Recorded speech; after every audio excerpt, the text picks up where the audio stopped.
Xempju ta' persuna b'kapaċità li juża sew it-talenti li taħalla minkejja l-isfidi li sab ma' wiċċu baqa' fidilu u għaddej ġust tal-mulej anke fil-gwida li flimkien ma' martu tal-illu lidu.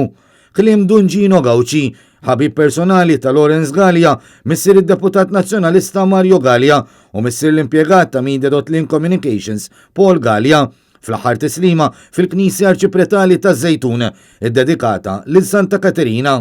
Lawrence Gallia miet it-tlieta fl-età ta' 90 sena imdawwar mill-erba' wliedu Josette, Mario, Paul u John Mark kif ukoll qatt ta' membri oħrajn tal-familja.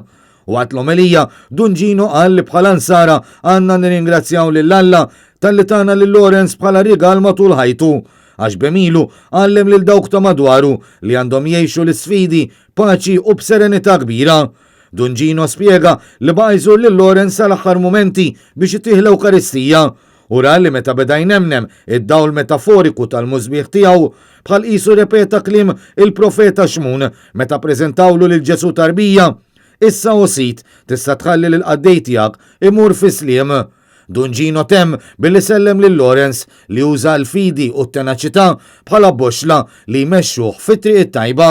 Min barra qraba u ħbieb ta' Lawrence preżenti għal qudiesa kien hemm ukoll qatt ta' membri parlamentari miż-żewġ naħat tal-Kamra fosthom il-kap tal-Partit Nazzjonalista Bernard Grech u Martu Enmeri, l-eks Prim Ministru Lawrence Gonzi u l-Speaker tal-Kamra tad-Deputati Angelo Farrugia.